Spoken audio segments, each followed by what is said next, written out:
नमस्कार, मैं हूं आपके साथ कविता थपलियाल। आप देख रहे हैं एटी मनी बनो अपना फाइनेंस मिनिस्टर, जहां पर हम आपको सबसे सही और सटीक निवेश सलाह देने की कोशिश करते हैं हमारे एक्सपर्ट पैनल के जरिए और कराते हैं आपकी कंप्लीट फाइनेंशियल प्लानिंग। शो की शुरुआत करते हैं ऑन द शो के साथ। स्मॉल सेविंग स्कीम में ब्याज दरें नहीं बढ़ी, लेकिन कैसे अभी भी आपके पास है स्मॉल सेविंग स्कीम में कमाई के मौके।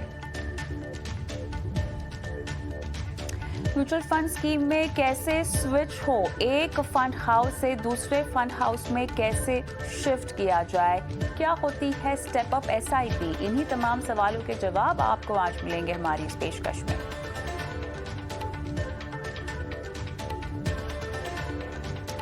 कब वापसी होगी एफआईआई की भारतीय बाजार में, कैसे दुनिया के बाजारों से अलग है भारतीय बाजार की चाल, बताएंगे आपको आज हमारे शो में।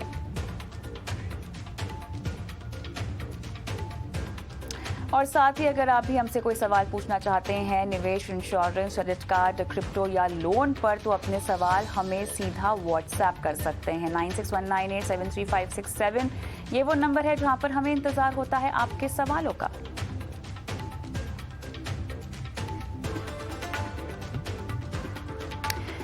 एटी मनी बनो अपना फाइनेंस मिनिस्टर एक ऐसा शो जहां पर हम आपको निवेश की बारीकियों से रूबरू कराते हैं। और आज का शो बेहद खास है क्योंकि आज हम शुरुआत करने वाले हैं आपके सबसे आम सवालों से। जी हाँ, ऐसे बहुत सारे आम सवाल है जो कि दर्शक लगातार हमसे पूछते रहते हैं, भले ही वो म्यूचुअल फंड के जरिए पहली बार निवेश कर रहे हो या बहुत ही पुराने निवेशक हों। ये कुछ बुनियादी सवाल ऐसे हैं जिनको लेकर हमेशा कन्फ्यूजन बना ही रहता है। और तो क्या है ये सवाल और किस तरह का कंफ्यूजन बना रहता है, आइए समझते हैं। ईटी मनी के सीईओ संतोष नवलानी हमारे साथ जुड़ गए हैं। संतोष, गुड इवनिंग, स्वागत है आपका। उम्मीद करते हैं कि आप जो छुट्टी लेकर आए हैं उससे बिल्कुल फ्रेश फील कर रहे हो और तरोताज़ा होकर आए हैं और हमारे दर्शकों की अच्छी फाइनेंशियल प्लानिंग करेंगे। तो चलिए संतोष, आज शो में शामिल करने वाली हूँ कुछ बहुत ही कॉमन सवालों को जो कि लगते कॉमन है लेकिन असल में होते नहीं हैं, क्योंकि ये प्रोसीजरली अगर हम देखें तो सवाल ऐसे हैं जो कि हर निवेशक के लिए जानना समझना बहुत ज़रूरी है। शुरुआत करती हूँ सबसे पहले। अमूमन निवेशक अपने म्यूचुअल फंड स्कीम्स को जब शिफ्ट करना होता है तो कंफ्यूज रहते हैं और अक्सर हमें ऐसे सवाल आते हैं संतोष जहाँ पर पूछा जाता है कि अगर स्विच करना हो तो with in one fund house, एक ही फंड हाउस के अंदर रहते हुए कैसे स्विच करना चाहिए। अच्छा, फंड हाउस के अंदर रहते हुए स्कीम्स को स्विच करना ठीक होगा या फंड हाउस को ही स्विच करना या किसी और में शिफ्ट हो जाना सही नहीं होगा। तो इस तरह के सवाल हैं, बताएं क्या सलाह होगी आपकी। Hi Kavita, it's good to be back. बहुत खुशी है मुझे वापस ज्वाइन करने के लिए शो में। तो आपके सवाल पे आते हैं। स्विचिंग जो काम करती है बिटवीन म्यूचुअल फंड्स, वो कैसे काम करती है। तो जैसे कि आपने बताया, दो टाइप के इन्वेस्टर्स हो सकते हैं। एक ऐसा इन्वेस्टर होगा जो शायद इवैल्यूएट कर रहा हो कि मेरे जो स्कीम है, जो मैं फंड होल्ड कर रहा हूँ, वो अच्छा परफॉर्म नहीं कर रहा है और वो इसको चेंज करना चाहता है। तो उसके पास दो ऑप्शन है। वो पहले इवैल्यूएट करे कि जो वो फंड होल्ड कर रहा है वो फंड कैटेगरी अगर ठीक है और वो उस कैटेगरी में इन्वेस्टमेंट होल्ड करना चाहता है, लेकिन जो फंड में इन्वेस्ट किया हुआ है वो परफॉर्म नहीं कर रहा है, तो इन्वेस्टर के पास ऑप्शन शायद नहीं होगा और कैटेगरी में पैसा रखने के लिए उसको फंड चेंज करना पड़ेगा। एग्जाम्पल समझते हैं। आप अगर एक कोई लार्ज कैप फंड लेके इन्वेस्ट किए हैं कोई एएमसी में, एज पर सेबी रेगुलेशन कोई भी म्यूचुअल फंड कंपनी एक कैटेगरी में एक ही फंड लॉन्च कर सकती है। तो अगर आपने एक लार्ज कैप फंड में पैसा लगाया हुआ है और वो लार्ज कैप फंड परफॉर्म नहीं कर रहा है और आपको लगता है आपको उसमें से निकलना चाहिए बाहर, तो अगर आपको लगता है कि आपको लार्ज कैप फंड ही खरीद के रखना है, तो आपके पास ऑप्शन नहीं है but to redeem that money. आपको पैसा निकाल के अपने बैंक अकाउंट में लेके आना पड़ेगा और फिर ही आप फिर से इन्वेस्ट कर पाएंगे, क्योंकि स्विच जो वर्ड है वो एक एएमसी के अंदर ही फंड में चेंज करना अलाउ करता है। अगर आपको एक फंड हाउस से दूसरे फंड हाउस की स्कीम में इन्वेस्ट करना है, large cap to large cap, तो आपको पैसा रिडीम करके लगाना पड़ेगा। सेकेंड टाइप ऑफ केस हो सकता है कि अगर आप एक ऐसी कैटेगरी में इन्वेस्टेड हैं जो शायद आपके लिए आज सुटेबल नहीं हो। तो अगर समझते हैं कि आप एक एनएफओ में कोई आपने ऐसी कैटेगरी खरीद ली, फॉर एग्जांपल मल्टी कैप, और आपको लगता है कि मल्टी कैप कैटेगरी से अच्छी फ्लेक्सी कैप कैटेगरी है इन्वेस्ट करने के लिए, तो आप ये समझ सकते हैं कि जो आपका एग्जिस्टिंग फंड हाउस है उसकी मल्टी कैप कैटेगरी को छोड़ के फ्लेक्सी कैप कैसे परफॉर्म कर रही है, और फ्लेक्सी कैप अच्छी परफॉर्म कर रही है तो आप बहुत ही सिंपल तरीके से फंड हाउस के वेबसाइट पे या ईटी मनी ऐप जैसे ऐप्स पे आके आप स्विच कर सकते हैं। आपको सिर्फ आपकी फंड हाउस जो आपकी स्कीम है वो सिलेक्ट करनी है, और जो फंड हाउस में आप दूसरी स्कीम में इन्वेस्ट करना चाहते हैं उसमें आप स्विच आउट करवा दीजिए अपने पैसे को, और आपका पैसा इन्वेस्ट हो जाएगा। ये आप एएमसी की वेबसाइट पे भी कर सकते हैं, बहुत सारे ऐप्स हैं, कैम्स और कारवी के ऐप्स भी आप उन पे भी कर सकते हैं। तो सबसे मुद्दे की बात ये है कि आप स्विच करके सेम कैटेगरी में रहना चाहते हैं कि कैटेगरी चेंज करना चाहते हैं। अगर आप कैटेगरी चेंज करेंगे तो आपको पैसा रिडीम करके आप बिना रिडीम करके स्विच कर सकते हैं। अगर आपको दूसरी कैटेगरी में जाना है तो भी आप स्विच कर सकते हैं, लेकिन आप कैसे स्विच करेंगे ये चेंज हो जाता है। मुझे बताइए, अब जब हम स्विच करते हैं एक ही फंड हाउस के अंदर या दूसरे किसी फंड हाउस में, तो इन टर्म्स ऑफ एक्सपेंसेस और चार्जेस क्या कुछ देना पड़ता है? यस, तो डिपेंड करता है आपकी जो आप जिस स्कीम से पैसा आप निकाल रहे हैं उसमें एग्जिट लोड पीरियड खत्म हो चुका है कि अभी भी जारी है। अगर आप एक एसआईपी इन्वेस्टर हैं, एक स्कीम में एसआईपी के जरिए इन्वेस्ट करते आए हैं, तो आपकी हर इंस्टॉलमेंट को एग्जिट लोड लग रहा होगा, अगर वो ऐसा फंड है जो एग्जिट लोड लेवी करता है। तो अगर आप ऐसी स्कीम में इन्वेस्ट कर रहे हैं जो कि 365 डेज तक एग्जिट लोड लेवी करता है, उसके बाद नहीं लेवी करता है, तो आपको देखना पड़ेगा कि आपके पास एग्जिट लोड फ्री यूनिट्स हैं कि नहीं है।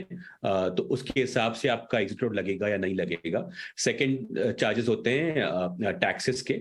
अगर आप कोई भी इक्विटी स्कीम 1 साल के पहले रिडीम कर रहे हैं, तो हमने मल्टीपल टाइम्स किया हुआ है कि तो आपको short term capital gains tax लगेगा 15% का इक्विटी में, और डेट में आपकी इनकम के हिसाब से जो टैक्स रेट में आप फॉल करते हैं उतना टैक्स लगेगा। तो टैक्स और एग्जिट लोड चार्जेस होते हैं जो आपको बेयर करने पड़ेंगे। लेकिन जब भी आप पैसा स्विच कर रहे हैं, मतलब आप ये सोच के कर रहे हैं कि ये इन्वेस्टमेंट इस फंड में सुटेबल नहीं है आपके लिए, या कैटेगरी सुटेबल नहीं है, तो अगर वो जब आप स्टेज पे पहुंच जाते हैं तो आपको जो अपने एफर्ट लेके जो टैक्स देके या एग्जिट लोड देके जो आपको नुकसान होगा वो शायद कम होगा compare to the profit that you will make एक नई स्कीम में जाने के बाद। तो जो डिसीजन स्विच करने का होगा वो पहले होना चाहिए कि सुटेबिलिटी है कि नहीं है। तो ये चार्जेस सेकेंडरी होते हैं कविता, इन माय ओपिनियन। चार्जेस को लेके आप अपनी डिसीजंस को पोस्टपोन मत करें और अननेसेसरी उस पर बॉदर नहीं करें, क्योंकि आप अगर स्विच पैसे ज्यादा कमा पाएंगे तो आपको ज्यादा वेल्थ क्रिएशन होगी आगे जाके। लेकिन ये जो स्विचिंग का पूरा तरीका है, ये तो आपने समझा दिया। अब इसकी टाइमिंग क्या होनी चाहिए संतोष, ये भी बता दीजिए, कब और कैसे, किन सूरतों में हमें शिफ्ट करना चाहिए एक फंड कैटेगरी से दूसरे फंड कैटेगरी में, या एक फंड हाउस से दूसरे फंड हाउस में? इसके लिए भी कोई नियम है जो हमें फॉलो करने चाहिए, कोई कारण है? तो नियम, अगर आप टाइमिंग देख रहे हैं कविता, तो 2 तरीकों से। एक ये कि वो कैटेगरी में इन्वेस्टेड रहना इस टाइम पे आपके लिए रिकमेंडेड है कि नहीं है, वो एक टाइमिंग एस्पेक्ट है।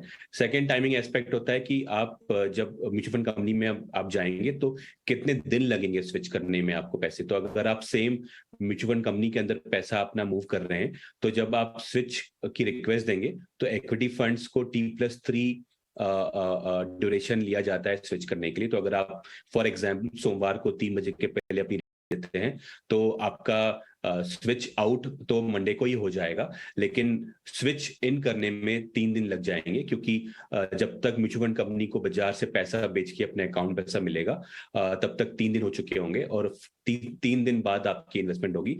मतलब कि अगर आप मंडे को स्विच आउट कर रहे हैं तो थर्सडे को आपका या गुरुवार को आपका स्विच इन होगा। तो 2 तरीके हैं। आप अगर कैटेगरी सुटेबिलिटी टाइमिंग एस्पेक्ट है जो आपको डिसाइड करना चाहिए कि आपके लिए कब निकलना है कोई स्कीम से, और सेकंड एस्पेक्ट है कि आप जब इन्वेस्ट करेंगे, स्विच आउट करेंगे या स्विच इन करेंगे, तो आपके ट्रांजैक्शन करने में कितना टाइम लगेगा। चलिए आगे बढ़ते हैं और दूसरे सवाल पर मैं आऊंगी, जहां पर लोग अक्सर ये पूछते हैं कि अपनी एसआईपी की राशि कब बढ़ानी चाहिए, कैसे बढ़ानी चाहिए, और स्टेप अप एसआईपी को लेकर क्या नियम है, किस तरह से एएमसीज के पास आवेदन भेजना चाहिए अगर आपको अपनी एसआईपी की राशि जो है वो बढ़ानी है। कविता, ये सबसे ज्यादा इम्पोर्टेंट एस्पेक्ट है इंडिया में कि इस स्टेप अप एसआईपी या एसआईपी को कैसे बढ़ाने का प्रोसेस क्या है। ये सबसे इम्पोर्टेंट इसलिए है क्योंकि बहुत सारे भारतीय इन्वेस्टर्स एक्चुअली अपनी एसआईपी सेम अमाउंट में कंटिन्यू करते हैं सालों और बढ़ाना भूल जाते हैं। हमारी इनकम जैसे जैसे बढ़ती है, हमारी सेविंग्स भी बढ़नी चाहिए। तो अगर आज से 5 साल पहले अगर आपकी इनकम महीना भर पूरे महीने 50,000 पर मंथ थी या 1 लाख रुपए पर मंथ थी, और आपने डिसाइड किया था कि आप अपनी इनकम का 10% या 20% एसआईपी में के थ्रू इन्वेस्ट करेंगे, तो आपकी जो अमाउंट थी वो आज से 5 साल क्रॉस होने के बाद, आपकी इनकम बढ़ने के बाद वो परसेंटेज पे रिवीजन होना बहुत इंपॉर्टेंट है। लेकिन ये लोग करते नहीं है, तो इससे वेल्थ क्रिएशन उतनी अच्छी नहीं हो पाती है। तो ये बहुत इंपॉर्टेंट है कि आप अपनी एसआईपी अमाउंट्स को रिव्यू करें, और अगर आप रिव्यू कर लेते हैं और आपको समझ में आता है कि आपको अपनी एसआईपी खुद बढ़ानी चाहिए, तो आप म्यूचुअल फंड कंपनी की वेबसाइट या ईडी मनी एप्स जैसे एप्स पे आके आप अपनी एसआईपी को मॉडिफाई कर सकते हैं। अगर आप 5,000 रुपए की एसआईपी कर रहे हैं, तो आपको लगता है कि आपकी इनकम ऐसी बढ़ चुकी है कि आप इस साल 6,000 रुपए की एसआईपी कर सकते हैं, तो आप उसी फंड में अपनी एसआईपी बढ़ाइए। अगर वो फंड आपके सुटेबल है, वो फंड बराबर परफॉर्म कर रहा है मार्केट में, तो इससे क्या होगा कि आप अगर अपनी एसआईपी की वैल्यू बढ़ाते जाएंगे तो आपकी कंपाउंडिंग ज्यादा बड़े अमाउंट पर होगी और बहुत बढ़िया वेल्थ क्रिएशन हो सकता है। अगर एग्जाम्पल के तौर पे आप देखेंगे, तो आप अगर एसआईपी कर रहे हैं 5,000 रुपए पर मंथ की, और आप 20 साल तक एसआईपी करते हैं, तो 12% कैगर रिटर्न पे आप शायद 50 लाख रुपए के आसपास एक कॉर्पस जमा कर पाएंगे। यहीं आप अगर अपनी एसआईपी अमाउंट को 10% से हर साल बढ़ा दें, तो आपकी अमाउंट डबल हो जाएगी। आप 50 लाख नहीं, 1 करोड़ रुपए के आसपास पहुंच जाएंगे। लेकिन आपके लिए वो इन्वेस्टमेंट बहुत आसान है करना, क्योंकि बहुत लोगों की इनकम साल में 10 से 15% बढ़ जाती है। एटलीस्ट आपके करियर के इनिशियल टाइम्स पे, या जब आप बिजनेस स्टार्ट करते हैं तो स्टार्टिंग में आपकी इनकम बढ़ती है छोटे अमाउंट के साथ। और यही अगर आप ऑटोमेट करना चाहते हैं कि आपको लगता है, आप कॉन्फिडेंट हैं कि आपकी इनकम हर साल बढ़ती रहेगी और आपको एसआईपी बढ़ानी चाहिए, तो स्टेप अप एसआईपी एक जरिया दिया है म्यूचुअल फंड कंपनीज ने, जिसमें आपको ऑप्शन मिलता है कि आप अपनी एसआईपी अमाउंट की तरफ तौर पे बढ़ाना चाहेंगे कि परसेंटेज के तौर पे बढ़ाना चाहेंगे। तो अगर 5,000 रुपए की एसआईपी कर रहे हैं, तो आपको अमाउंट ऑप्शन मिलेगा कि आप 5,000 की जगह पे अगले साल से 5,500 कर लें, और 500 रुपए से फिर से बढ़ा के 6,000 रुपए कर लें, और फिर 6,500 हर साल आपका 500 रुपए से एसआईपी बढ़ते जाएगा। या फिर आप परसेंटेज बोल दें फंड हाउस को कि आप 5% या 10% से अपनी एसआईपी को हर साल मॉडिफाई करना चाहेंगे, तो ये ऑटोमेट हो जाएगी प्रोसेस आपके लिए, और आपको हर साल ये ध्यान देने की जरूरत नहीं पड़ेगी। तो खास करके आप एक पैसिव इन्वेस्टर हैं जो कि इंडेक्स फंड्स में इन्वेस्ट करते हैं, जिसमें आपको फंड परफॉर्मेंस देखने की जरूरत नहीं पड़ेगी, तो बहुत बढ़िया तरीका है स्टेप अप एसआईपी यूज करने का। लेकिन आप अगर एक्टिव फंड में इन्वेस्ट करते हैं, तो आप ये हर साल खुद ध्यान में रखिए और मॉडिफाई करिए अपनी एसआईपी अमाउंट। संतोष, एक और सवाल जो बहुत कॉमन है और अक्सर लोग इस सवाल को पूछना तो चाहते हैं, पूछते भी हैं, लेकिन समझ नहीं पाते हैं, बहुत सारा कंफ्यूजन है। देखिए आजकल लोग अधिकतर जो पढ़ाई लिखाई है वो ऑनलाइन डेटा के ज़रिए करते हैं, और कहीं पर सही इन्फॉर्मेशन होती है, कहीं पर सही इन्फॉर्मेशन नहीं होती। अब इसीलिए बहुत ज़रूरी है कि हम अपने शो पर सही और सटीक इन्फॉर्मेशन जो लगातार देते आए हैं वो ही दे लोगों को। और ये जो मैं सवाल पूछ रही हूँ, ये एक्सपेंस रेशियो को लेकर है, फंड मैनेजमेंट कॉस्ट को लेकर है, जो लोगों को समझ में नहीं आता है। और यही चीज़ जब हम कहते हैं कि लोगों को सोच समझकर इंश्योरेंस में करनी चाहिए, तो वहाँ इन सब चीज़ों को लेकर लोग नज़रअंदाज कर देते हैं, उससे बिल्कुल कंसिडर नहीं करते हैं। लेकिन जब म्यूचुअल फंड पैसे लगाने की बात है तो पूछते हैं कि अच्छा हमें कितना कॉस्ट देना पड़ेगा फंड मैनेजर को। तो बताएं कैसे कैलकुलेट होती है ये पूरी expense ratio, fund management cost? So Kavita, actually जिन इन्वेस्टर्स को एक्सपेंस रेशियो के बारे में पता है तो बहुत अच्छी बात है। मेरे मेरे हिसाब से बहुत कम लोग जानते हैं कि म्यूचुअल फंड कंपनीज पैसा कैसे कमाती हैं, और शायद बहुत लोगों को लगता है कि म्यूचुअल फंड कंपनीज पैसा चार्ज ही नहीं करती। तो सबसे पहले इंपॉर्टेंट ये एस्पेक्ट, एक्सपेंस रेशियो है क्या। एक्सपेंस रेशियो मतलब ये होता है कि फंड कंपनी पैसे कैसे कैसे कैसे कमाएगी आपकी इन्वेस्टमेंट्स में से। तो ये होता है कि खर्चे क्या क्या होते हैं फंड मैनेजमेंट कंपनीज के। खर्चे होते हैं कि एक फंड मैनेजर है, वो अपनी इन्वेस्टमेंट्स मैनेज करने की फीस चार्ज करेगा, advisory slash management fees. Fund house को आपके ट्रेड्स, जो आपके फंड के ट्रेड्स होंगे, जो स्टॉक का बाइंग सेलिंग होगा, वो खर्चा आता है। रजिस्ट्रार फीस होती है, कस्टोडियन फीस होती है, सेलिंग और मार्केटिंग एक्सपेंसेस होते हैं कि जो आप एडवर्टाइजिंग देखते हैं म्यूचुअल फंड कंपनीज की, वो एक खर्चा है। आप अगर एक डिस्ट्रीब्यूटर या फाइनेंशियल एजेंट या डिस्ट्रीब्यूटर के थ्रू आप म्यूचुअल फंड में इन्वेस्ट करते हैं तो उनको कमीशन देनी पड़ती है, एक खर्चा होता है। तो एक्सपेंस रेशियो एक एक ऐसी इनकम की जरिया है म्यूचुअल फंड कंपनी के लिए। उनके पास एक ही जरिया है पैसा कमाने का, जो कि एक्सपेंस रेशियो है। वो सालाना चार्ज किया जाता है या सालाना चार्ज कम्युनिकेट किया जाता है। तुम एग्जाम्पल के तौर पे समझेंगे, कोई फंड हाउस का अगर एक्सपेंस 1.5% है या 2% है साल का, तो वो आपको साल के एंड में चार्ज नहीं करेंगे, क्योंकि इंडिया में मोस्टली ओपन एंडेड फंड्स हैं, जैसे कि आप पैसा आज डाल सकते हैं और कल ही रिडीम भी कर सकते हैं पैसों से। भले ही आपको एग्जिट लोड लगेगा या टैक्स लगेगा, लेकिन आप रिडीम कर सकते हैं। तो म्यूचुअल फंड कंपनी को पता नहीं होता कि आप कितने पैसा रखेंगे और कब चार्ज आपको लेवी किया जाए। तो वो क्या करते हैं कि आपको जो एनएवी दिखाई जाती है रोज शाम को 6 बजे, सेबी रेगुलेशंस हैं, कम्युनिकेट की जाती है एनएवी, और बहुत पोर्टल्स पे, एप्स पे रात को 9 बजे तक दिख जाती है।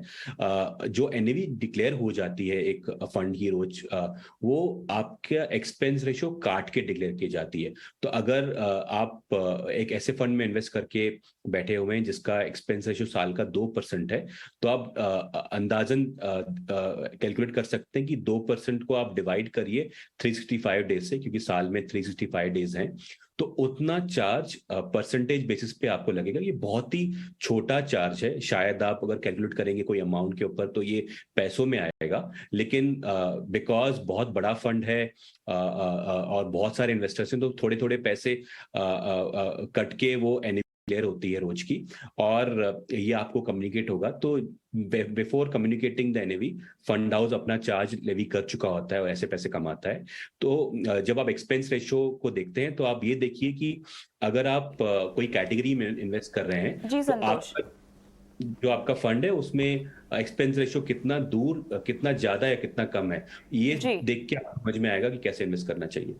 चलिए, काफ़ी विस्तार पूर्वक आपने कुछ बहुत ही कॉमन सवालों के जवाब दिए हैं, लेकिन ये सिलसिला यहीं थम नहीं रहा है। बताएं दर्शकों को कि जो सवाल लगातार आप पूछते आए हैं उनके जवाब हम संतोष के आगे पेश करते रहेंगे, और आने वाले वक्त में इसी तरह के और सवाल भी हम शो में शामिल करेंगे। फिलहाल लेकिन संतोष, बहुत बहुत धन्यवाद, आपने समय निकाला तमाम समझाइश के लिए। Thank you Kavita.